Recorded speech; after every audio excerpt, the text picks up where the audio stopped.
Sorry guys, I don't mean to make you go silent. We were all talking there. It was pretty nice, but we better talk about your album, your third album coming out. I mean, it's been 5 years since your first one. That's quite a quick turnaround to 3 albums. But does it feel like you've been kind of doing it a little bit longer than that, and you feel about confident to have this third album out? I vary weekly when people ask how long the band's been going for. Sometimes I'm like 2 years, and then sometimes I'm like 15 years. Kind of like, yeah, it's in the middle of that, but yeah. Is it a weird one though? Because your first album came out in 2021, which is a weird time to release a debut album, right? So it's a bit of a weird sort of career for your band to have gone under. We kind of didn't know any better, did we? Like, it's kind of, we've never released an album in That's a true. like this. Yeah, we didn't know the difference. We didn't know that it was a weird time. And we obviously knew it was a weird time, but yeah, the way we put it out, we didn't play it live for like 6 months or something. And that felt normal because we just hadn't done it before. But yeah. Well, that also helped do the second one quite quickly. Yeah. Because we couldn't tour the first one. So we built quite a good relationship with John Parrish, the producer.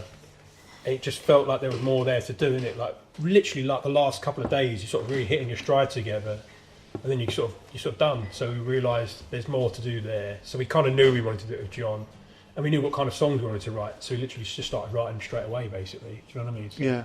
And then you said about playing it live and stuff. Has that sort of fed into this one now? You have a better understanding of yourself as a band, how you play live, or do you kind of leave the studio stuff mutually exclusive? It's hard not to get sort of carried away in the studio and She didn't like that answer. I hope the dog's in shut halfway. Evening, mate. You okay? Oh, so in the studio, you're... I would say like when we're in the studio, we're definitely, I mean, probably to our detriment, we never think, how are we going to play this live? We just want to write a good song. Do you know what I mean? Or like put into it what, I don't know, like... I guess there's an intimacy to your guys' music with how you kind of deliver your music that would probably be a little bit hampered by worrying about it translating live, maybe? Yeah, possibly. I think it's also just about like getting excited as well and like wanting to like pursue an idea when it comes up in the moment and not go, oh yeah, but how are we going to do that live? Like that's a bit of a buzzkill in a way. Yes. And I think we don't really succumb to that. The immediate practical issue is that Nick plays drums and he writes all the keyboard parts, or most of the keyboard parts. So then immediately you have the issue that, like, especially on this record, the keyboard parts become quite big factors in the songwriting. They're either doing some kind of like solo thing or the hook. So immediately you have to sort of clone Nick. It's tough. Which we were saying earlier, kind of led to more drum machine in the record because he couldn't be drumming on an acoustic kit and playing the keyboard parts. He'd be playing the drum machine, and then so he could play those keyboard parts. So it kind of opens up the songs in different like sonic kind of like areas. Yeah. Emotionally, how did that influence it? Because you were speaking earlier, Florence, about this album being a myriad of moods essentially, and not being able to distill it down to one mood. Mm-hmm. It's it's a strange one. I feel we don't plan a lot. We sort of make things and just follow what's happening. It's quite organic. Like we respond to each other a lot. We respond to what each other is playing a lot in the writing process. All very much like do our own thing in some ways. So it's hard to nail down what it is you're making until it's done. Yeah. And you can kind of reflect on it and try and figure out like what is this album like. It's kind of strange. There's some songs that are really tender and kind of intended to be quite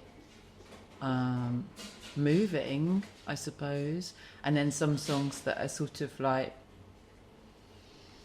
quite, I don't know, have like even like a silly energy to them, like intentionally so, and then some songs that are quite uncomfortable and aggressive and maybe like with some violent kind of lyrics and stuff, and like all of that, it's not a plan, kind of just happens. And then at the end, in moments like this you have to kind of think, what is this mood? Like, what is this weird mood? It's quite hard to name just one. With the ability of hindsight, is there a song perhaps during the process that you look back and go, okay, that's when it all started to make sense a bit as a record? I think Hit My Head. I think there were songs that were more developed by the time we got to the studio. There were songs that were less developed by the time that we got to the studio. But Hit My Head has something about it that I think we all thought, that's really interesting.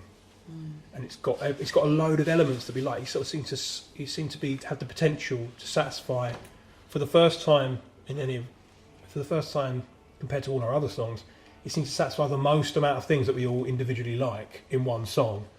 But it wasn't until we actually started to record it, and I remember like Kate went straight in, was talking about the drums and getting the sound of that, the drums right first. And when you start to hear that, you're sort of like, this is starting to turn into the things that I thought were possible. So sort of slightly industrial sounding drums, but it's like a funk element to it. I always talk to Lewis about the fact it really reminds me of America by Prince. Okay. I remember first hearing the 12-inch of that, and it's like just this really long, sprawling 25-minute jam, basically. And I always thought that was my entry into Prince, really, and it had that element to it as well. But then you sort of have to, that's not really my kind of playing. I don't really play that kind of music, so you have to find your way into it. And then when Flo started to find her way into it, and then Nick started to put his thing on it as well, it's like we've all managed to find our way into this thing that was pretty far out to us as a band, but hangs together. And I feel like it's almost like a bit of a milestone in our writing. And I sort of feel like the next time we write something, that's going to be the benchmark. It's got to be better than that. It's kind of why we wanted it as the first single. It's kind of nice to not have a record for, it'd be like, is it 3 years? And then to kind of, people always kind of question what you've been up to in that period. Like, what are you kind of writing? What direction are you going in? And I think that's kind of a nice, are we going in lots of directions again? Kind of, I always say we've been doing that on every record. We've gone in lots of different directions. But sonically kind of always stays within a certain kind of world of the record. And this record, it opens up more. And I think that's the perfect example. Yeah. But it's still a kind of pop song as well. Like, it's got hooks, or vocal hook, you know what I mean? Yeah. So that we always aspire to write pop songs. And even if they're 6 minute or really far out, that's the goal, is to make it a pop song, really. Is that where Kate comes in? You mentioned Cate Le Bon. That, for me, listening to her music, kind of feels like a skill that she's kind of got quite nailed down. It's like a esoteric and some music, yet is accessible. Maybe, I think we've always tried to write pop songs. Yeah. You know what I mean? Yeah, I think What is a pop song to you?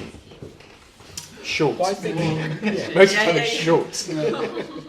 I think when I think of pop songs, it's the feeling you get of everything fits. Do you know what I mean? It's not like everything is sort of like conducive to the listening experience. So literally, by the time you get to the end, you want to hear it again. There's something familiar but new about it. It's very difficult to pin down, actually. Like, it's a good question. It's very difficult to pin down. But when you know it, when you see it, you know it 100%. Do you know what I mean? Because traditionally, pop has been sort of labelled as a bit of an insult at times, or a trashy word. But I guess creatively for you guys, who are primarily would be labelled as an alternative band, saying we're going to try and make a pop song is quite a freeing thing, I guess. I think they've definitely narrowed the view of what pop is. I think if you take the best metal, you take the best Metallica albums, they're the poppier ones. That's got like a hooky chorus. Do you know what I mean? It's like, I think take any genre you want. Like 90s hip hop was killer pop music. Do you know what I mean? So I think it's not genre specific. I think it's been narrowed what pop music can If be. only two people here had degrees in popular music and they could comment on that. Couldn't possibly comment. I think what the premise of our band is so... You get thirds, did you? It's so Do you want strange. actually? The premise of the band is so weird to begin with. It's brilliant at pop music. Yeah. It's such a strange thing, like that we're presenting where you have like a loud band with a quiet vocal over the top, and like maybe sometimes it's spoken, sometimes it's sung. It's quite an unusual. It's a weird thing. So I think we just make efforts within that for the forms, the structures, and like the kind of the various like details of the music to kind of not be too difficult to consume in a way. Yeah. Not that we're really thinking about the listener all the time. It's mainly just about the way we feel about it. It's just I think there's a conscious idea about not making it too weird. Yeah, it's almost like Yeah. the pop idea is kind of an interruption. It's like it's a goal. We're not necessarily reaching it. Yeah. You know, but if you get halfway, then we've found something interesting. You know, halfway towards making it pop. You know, it's like I feel like it's almost like a tool. I'd say this That's a goal. is our first record where we all agree on what the chorus is on each side. Yeah. On like every it's never previous happened record, before, yeah. we'd be in a rehearsal, we'd be like, let's go from the chorus, and everyone's got a different idea where the chorus is. Yeah, that's Yeah. always a bit of a bit of a problem. Talking about the sort of sonic environment you've created, you just mentioned there, and then you allude to the quieter vocal style. Does that, you know, now like third album in, that structure you guys have created as a band give you confidence as a vocalist to just lean completely into your style and do exactly what you want to do? I think I always felt that, and that's kind of just testament to the sort of environment that the guys created for me to do vocals in. Like, no one ever questioned what I was doing or made me think like, oh, this doesn't work, you know. Like, sometimes that has come from outside places, you know, like the odd sound engineer or whatever will be like, can you do it a bit louder or whatever, you know, like, and that's fine, that's normal, everyone gets that. But I always felt totally relaxed about doing vocals in the way that I do, because within the band it was always like just massively encouraged, and which is a really nice thing. I feel really grateful for that, because I think it's the only reason I was ever confident enough to do something like this, that I was kind of doing it with like other people who just totally believed in me, like, and didn't ever say like, oh yeah, but are you going to be able to hear this like over a guitar? Blah, blah, blah. Do you know what I mean? Like, no one ever said that.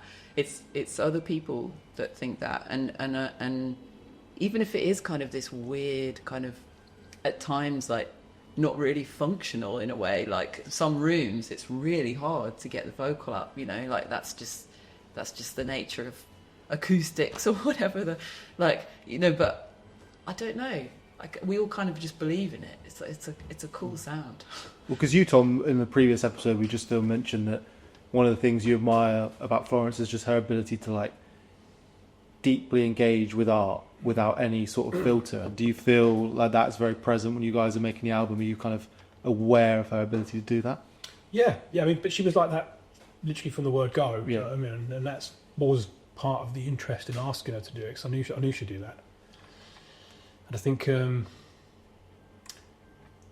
isn't easy, I think, to be a vocalist in a band, especially the way Flo does it. But she doesn't think of anything other than making the song the best it can be. Do you know what I mean? And so, yeah, it's great to see that. Really, I think it makes you want to do your best as the band. Do you know what I mean? To be like, I fucking, you know what I mean? Like, I'm going to up my game as well. Do you know what I mean? That's kind of an interesting thing about dry cleaning, actually. Without actually ever having to say it, we all sort of have to sort of bring it, because these two are sort of like trained musicians. I suppose, can you say trained? Yeah. Got 2-1 in pop. Yeah. Music. He got a first. Got a first in pop. Yeah, First in pop. And so, first in pop. First in pop. Yeah. Elton John was in his ear. I fucking wish. All the best drop out. But then, so for me and Flo, coming from a different background, it was difficult to sort of. We're from like a visual art background, so it is kind of a little bit. It's a bit intimidating at times, because you sort of think like these guys can say like, can you play that C? And I'll be like, which number is that on the fretboard? Yeah. But they're cool with it, you know what I mean? They're encouraging. So you just try and have that spirit of not making things like a barrier. You know what I mean? It also helps the songs be good, because I feel like if it were down to just me and Tom, it could possibly be like totally unlistenable in a way. Do you know what I mean? Like, I feel like that's a fair thing to say. Like, our ideas are always quite kind of almost conceptual, if that's not too kind of like wanky to say. Like, and whilst we're like very interested in music, we're also like really preoccupied with the idea of the whole thing, and like the kind of things you visualize in your mind when you hear the music, and that's great. but two people like that, without a very solid kind of rhythm section and a really solid understanding of like just how you write like a song that works really well and kind of leads you by the hand sort of thing, wouldn't be quite so good, I don't think. I think we learn a lot about how, from both your practices on how to document things, like 'cause you guys will keep like notebooks and you kind of constantly documenting what you're doing in the process, which is kind of how this band exists. We just documented the first EPs and how we write stuff we kind of record everything and listen back in the same way you'd have like a sketchbook. It's like a new approach that I hadn't done for 20 years of being a bass player, which is now my favourite way of working. So it kind of works both ways, doesn't it? Does that mean when you guys go into the studio, because it is the age-old question for music journalists, what's the launch point for writing a song? But does that mean for you guys there's like a sort of secret language that you all speak where it broadens it can start from anywhere, any source of inspiration? It's often a guitar part.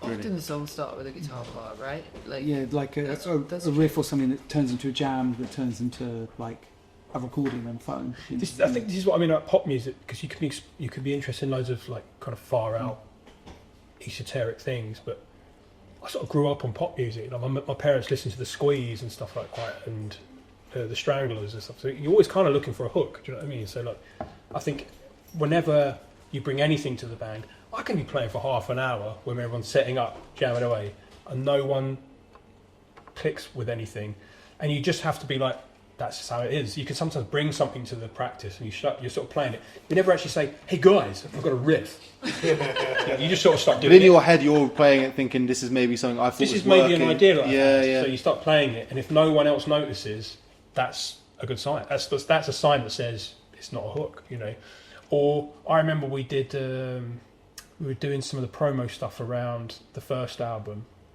and just in sound checks we were writing around a lot, doing a lot of film stuff, and I started going da, da, da, just those two riffs, and then just naturally Lewis started going do, do, do, and do you know what I mean, and then Nick joined in, and he sort of, that's the hook, do you know what I mean? Like if it hooked me and I played it to them and it hooked them, and then Flo starts doing her thing over the top, that's it. It's not like a spoken thing. We never sort of say, I've got this riff, what do you guys think? Let's sit down and write the song. It just that sort of free sharing things, and also just taking the hideous rejection of your ideas, not personally. Well, there's quite an egoless approach to the way you guys work, because even speaking to off camera, it's like the sort of personal dynamic between you four is a very equal playing field. There's no one's leading the child, exactly. Right? And how important is that for you as a band and how you work? It probably is quite important, but again, it's one of those things where maybe this is more a me thing. This is the only band I've been in, so I don't know any different, because people say that a lot, and I always think like, oh, okay, but like, yeah, I guess other bands are not quite like this, but it doesn't come without its problems. Like, it's not easy to not have someone who's just like dominating and making all the decisions, and like sometimes it could really end you up in the weeds, and it can be like you could be tearing your hair out trying to figure out something to do with like artwork or the songs themselves or the track list or whatever. Like, it can be like, you know what I mean? It can be really hard. It's democracy, isn't it? It's not. It's kind of. It's the process we have. Yeah. It's not. Yeah. It's not perfect. It's totally. It's totally not, is it? Like, sometimes it can be really hard, but I think we get a good result. In a way, like, the result is always surprising to all of us, which is another joyful thing about being in dry cleaning. It's not like the band we're all in. It surprises us as well, in a way.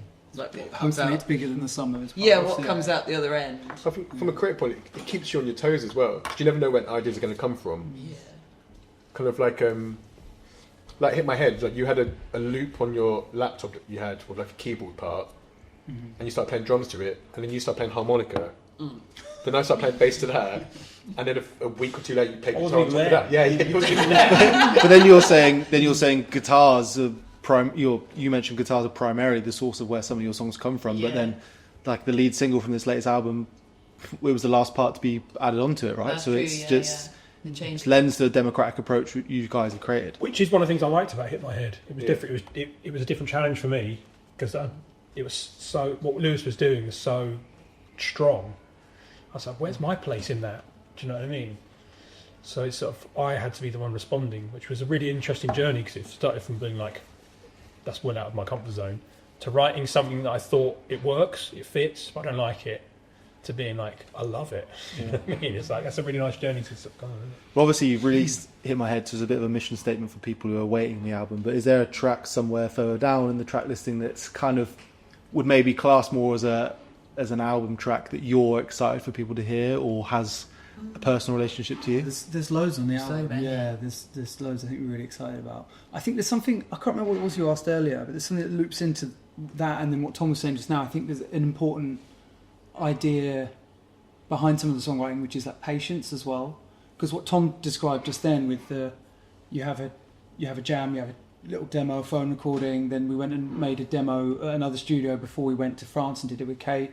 Like that's like a period of, I don't know, at least 6, maybe 8, 9 months where you're working on this thing, and everyone's emotional response to that thing that you have as it's evolving changes over that time, and you might not realise that you have something good until the last moment.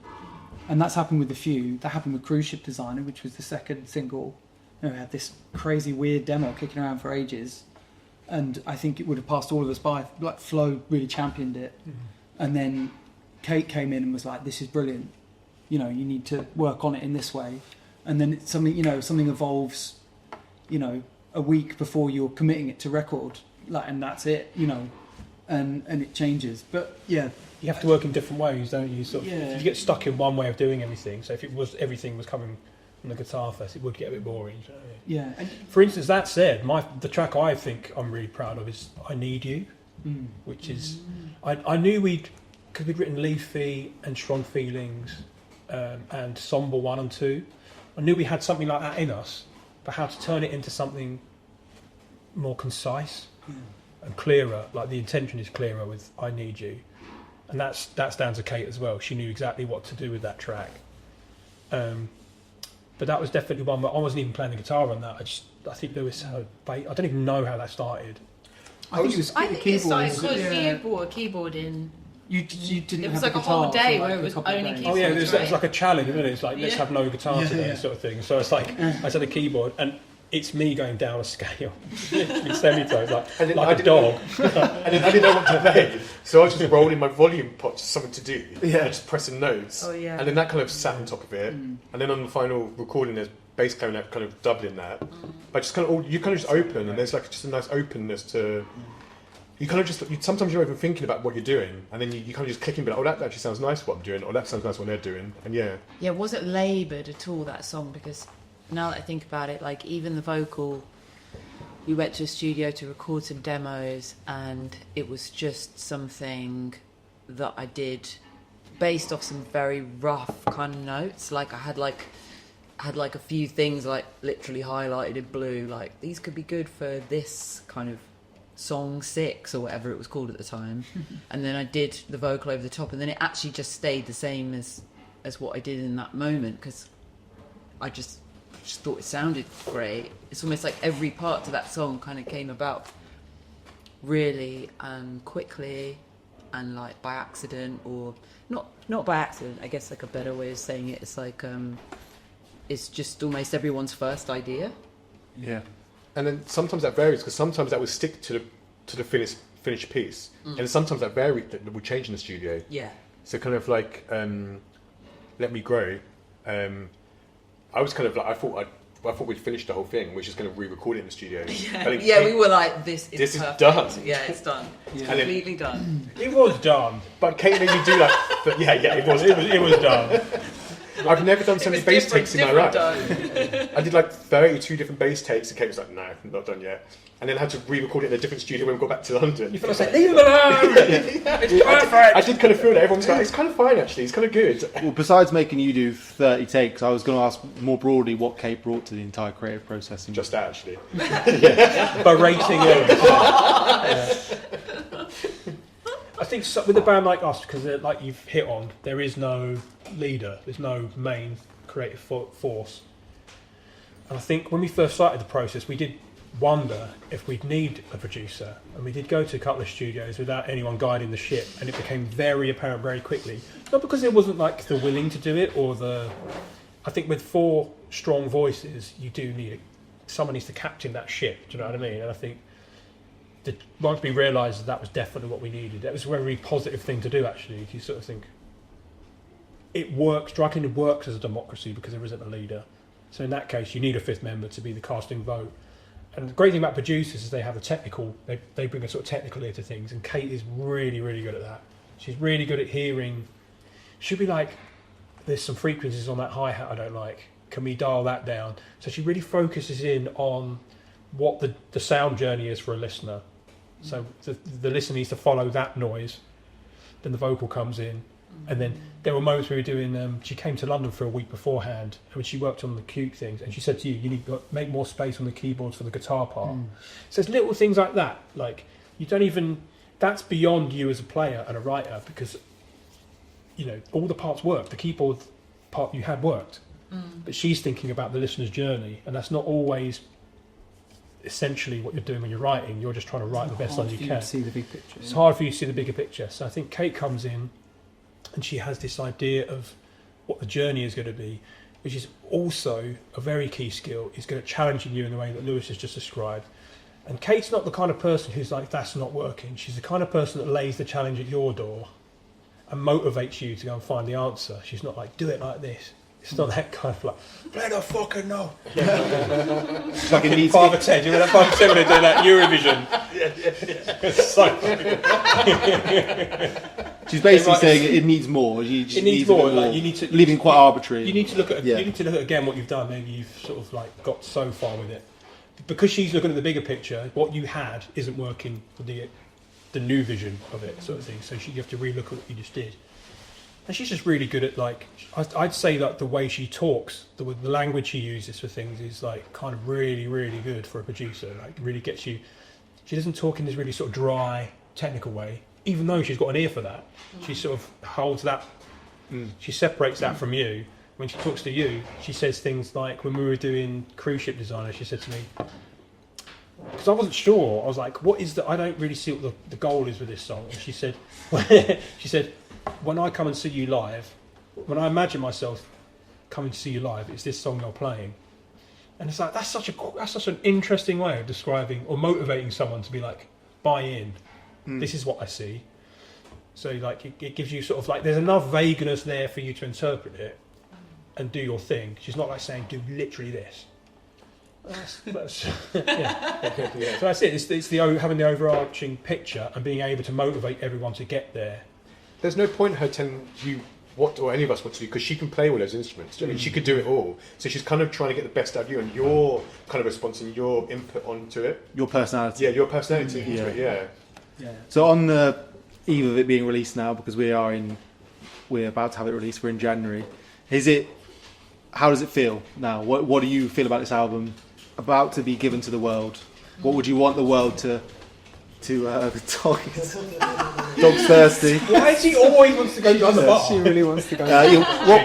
What would I guess to tail off this conversation? What would you like for people? How would you like them to receive it, other than to interpret themselves? But what do you want to give it to them with a feeling or a thought? Sorry, could you say it again? I was really distracted. Yeah, you were being a good dog owner. You were worrying about your dog, which is fair enough. How would you want? This album's now about to go out to the world, and what's the sort of trailing thought you'd like to give it to your fans with, if any? Oh, that's always really tough, isn't it? Because I think it is down to them to complete it, finish it. Like everyone that hears the record will have their own interpretation of what it is and what it does for them. I think we all are extremely proud of it. That seems like such an obvious thing to say, but I really am I'm proud of us, I'm proud of the work, but I'm also proud of us for it's just that weird thing where you're making something out of nothing that never really ceases to amaze me, a year ago we didn't have an album or whatever. Like, you know, we had nothing really, and then you always have to suspend your disbelief that it's actually going to happen and that it's actually going to be good, and then you're hoping that it is, and you doubt. There's always doubt, but then when it kind of manifests itself and like it turns out well, you know, that's a really nice feeling. So I don't know. I guess I hope that people, appreciate that, and that it says something about the four of us that hasn't been said yet. And yeah, I really can't wait to get out on the road and do it. You know, because that's like part 2. This is part 1. You make the album, people hear it. Part 2 is that you interpret all of that live, and it has another life. It has like a new life of its own. So it's at that point in the album cycle where we know what it is, we're very familiar with it, we love it, and we just want everyone else to hear that now. Yeah.